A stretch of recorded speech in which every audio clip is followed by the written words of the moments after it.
Welcome to Modern Alchemy, episode number 52. 52. We've kind of fallen into a cadence where she finishes my sentence at the beginning of this. We're glad you're here today. Provide some value. That's right. Tremendous value. And if you've been with us for the last several episodes, you realize we've been talking about the transmutation or the alchemy of your environment. And we've broken down environment into 7 different categories so far. And if you haven't been following along, catch up. They're all there, and you'll be grateful when you do.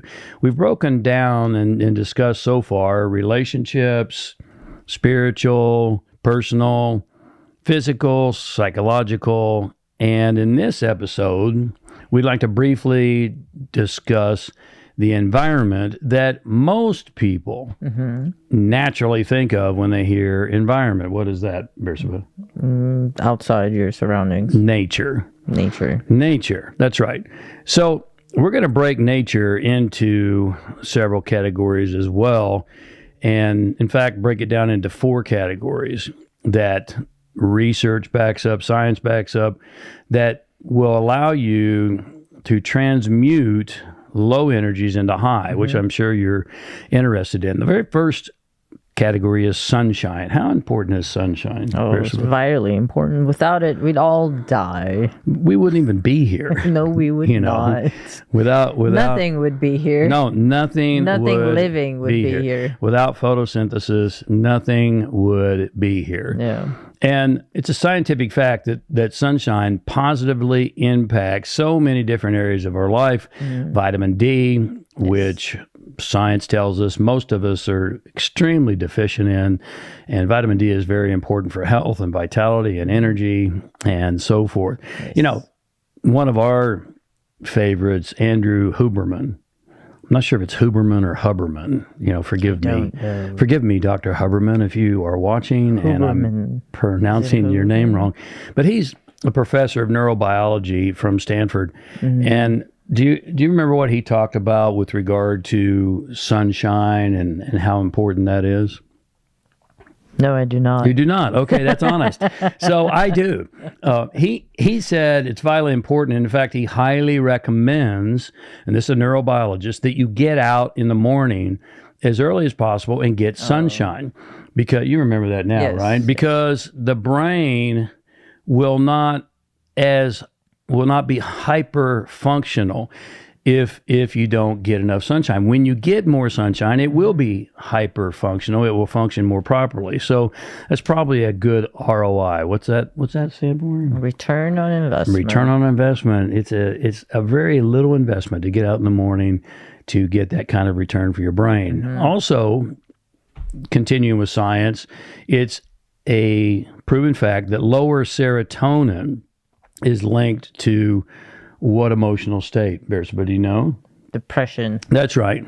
Lower serotonin is linked to depression. Well, guess what? Guess what increases serotonin? Sunshine. Good guess. Sunshine increases serotonin. And here's another one. On the flip side, increased melatonin is linked to depression for some people. Increased melatonin? Increased melatonin. Is that a new one for you? Yeah. Now, melatonin is good for sleep, and we actually supplement with melatonin to help get restful sleep. But if you have too much of it and it's not cleaned out during the daytime, then it's linked to depression. And so if you don't get enough sunshine, you're going to affect both of them. Sunshine increases serotonin and it decreases melatonin. What you want when you wake up is you want the melatonin to stop reproducing. Otherwise, you feel draggy and tired. Oh, I gotcha, yeah. And if you're draggy and tired Reminds all day... me of the time I was living in Belgium. Oh, talk about that. Yes. Is there any sunshine in Belgium? There is no sunshine. I visited Seattle once. But anyway, go ahead. Yeah. Maybe the same. I don't know. Pretty close. But about maybe 1 month out of the year where you would have sunshine and it'd be a little bit warm, and then everybody would, be outside with shorts and t-shirt and still be pretty chilly. But yeah, it's all relative. It counted. Yeah, I don't know how Oh, it's people 40 do it degrees there. outside. It's time to whip out the tank tops and flip-flops. Yeah, that's for sure. But was there a lot of depression in Belgium? Oh, yeah. I mean, people walked around with frumpy faces. You know, I have not seen research on this, but here's one thing we know that is research-based. According to the National Institute of Health, 16.2 million people in the U.S. alone report that they're depressed. And it gets worse than that. Actually, starting at age 12. From 12 on up, 12% of the people who are depressed at age 12 on up, are on depression medication. I wonder, again, this is not the part that's research-based, but I'm speculating. I wonder how much of that is linked to being outside. Being inside. Oh, to being inside. Oh, not being outside. Yeah, being under fluorescent lighting all the time instead of natural lighting. Playing on your phone. Not getting enough sunshine. iPad. And it would stand to reason to me that would definitely have a derogatory impact on I'm sure it has decreased serotonin and increasing melatonin. If melatonin continues to reproduce all day long and you're not ever getting outside, you're inside all the time. It could cause problems, and it definitely does. That's proven. So the fact is, most of us do not get enough sunshine. No. We just don't. And that's part of modern living, which is unfortunate. So that's the first one, sunshine, first category. Here's the second one, being outdoors, which kind of dovetails in a lot. But being outdoors is powerful for your environment, not only external, but also internal. Now, this is harder in the wintertime. It is. It's doable, though. It's doable. You just got to push yourself a little bit. That's right. Be a little uncomfortable. Yeah, we've experienced that. It's not as easy in the wintertime, but it's still vitally important to get fresh air and all around, from an energetic perspective, being outdoors in nature increases negative ions. And again, scientifically, what happens when you're out in nature, it increases negative ions, which means your body increases positive ions, and they match. And so consequently, you feel better. And I'm sure you've experienced that. So just get away from your computer. Or the TV. And all of your electronics or your phone. We're constantly being bombarded with electric waves. Do it after you listen to this podcast. Yes, wait till you finish this podcast. Not right now. And so we need to be outdoors.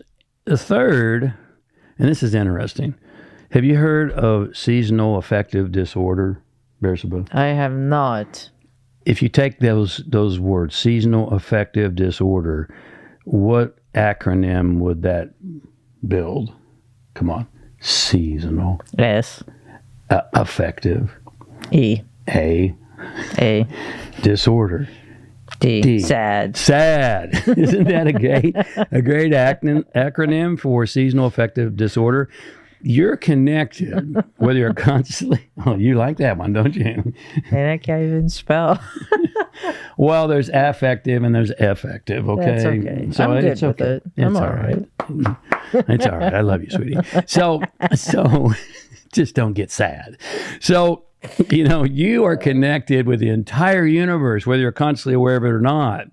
And the law of rhythm, which is a Hermetic law, which is part of alchemy, states that, like nature, you move through cycles and rhythms. Oh, yeah. And I think we've experienced this. Yes. Yes.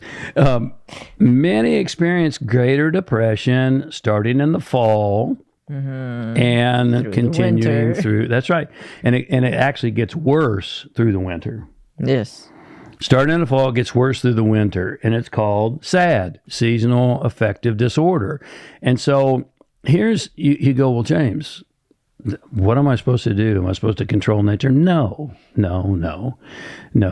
If you understand it, though, you can address it. Sucked into it. Well, yes, that's true. You can understand what's going on, and you can do the things necessary to rise above it. Consistent movement is really important. I mean, can you remember how many times we dragged ourselves into the gym? Yes, this is where it's really comes into, that's really important, is if you have a routine and a schedule. Yes. You stick to your schedule and your routine and you're golden. Even when you don't feel like it. Yeah, that's when you don't feel like it, you just repeat yourself, just stick to the schedule. That's right. Just stick to the plan. Just stick to the plan. We're going to get through this. Because the reality is, when you don't feel like it is probably when you need it the most. Yes.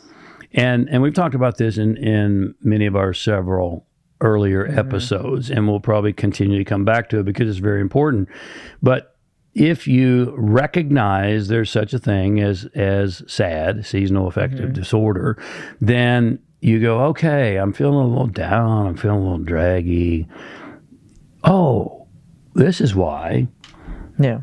I'm getting the same amount of sleep. Why am I feeling down and draggy? Well, I need to get off my device. I need to get off the couch and off TV. Don't get sucked into the need to get out into everything we've already talked about. Get out into nature. Take a walk and go around the block a couple times or whatever. It's simple, really, but it's just simply not applied. And so the last category is geography. And geography is important. I mean, we talked about Belgium.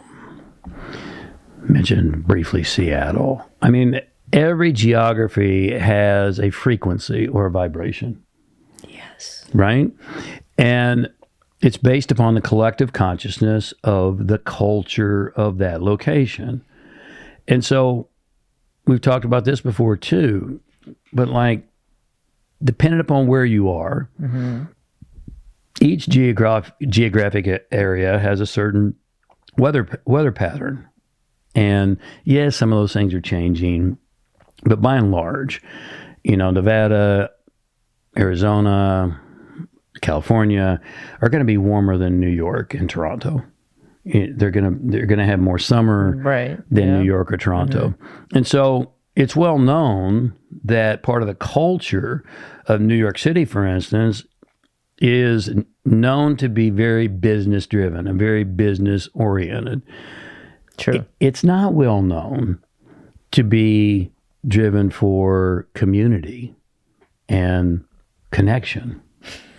No, it isn't. You laugh. It's not. No, it isn't. Not it's everyone. Just business. Everyone's too busy, chasing their dream, and to connect and have community, and so or just to survive, or that's right, just to pay the rent or the taxes. And same is true in California. But nonetheless, hopefully you get the point. Every single geographic area that you choose has a culture, has a frequency, has a vibration. That's part of the environment. And as we've stated many, many times, willpower is off and on, but environment it's 24/7. It's 24/7. If you live in New York City and you want to be driven to work and to business results, then it's going to support you. If you want to be more harmonious and have business results, but also have community and connection and spirituality and all these types of things, it's probably not the best choice. And that's not, a shot at New York. It's just consider. Consider where you live and consider what it is that you're going after, and consider geographically, where am I going to be able to feel that more fully? I mean, again, if you live in Toronto, you're not going to be able to go out as easily in the wintertime and take a walk unless you have cleats. That's super cold. I went to Niagara Falls once. Oh, never mind. Anyway, it's super cold. Well, Belgium was super cold too. Yeah, it was cold. Yeah. Did you go on walks twice a day like we do now? No, I did not. I'm not surprised. You were like run outside and run right back inside. And your nose is frozen by the time you get back inside. So here's the bottom line. From an environmental standpoint, there is an interrelationship. This is key. And all the mystery traditions teach us this. There's an interrelationship of all of life. And you are part of that interrelationship. Therefore, you're affected by it. And it affects you. you're affected by it. It affects you. So choose your environment wisely. Yes. Hopefully this has been valuable for you. We have one more in this series. Oh. Yeah, so next Monday, we're going to talk about your network. And so hopefully you'll join us. Thanks so much. Have an amazing week. God bless. Lots of love. See you next week. See you next week. Bye. Bye.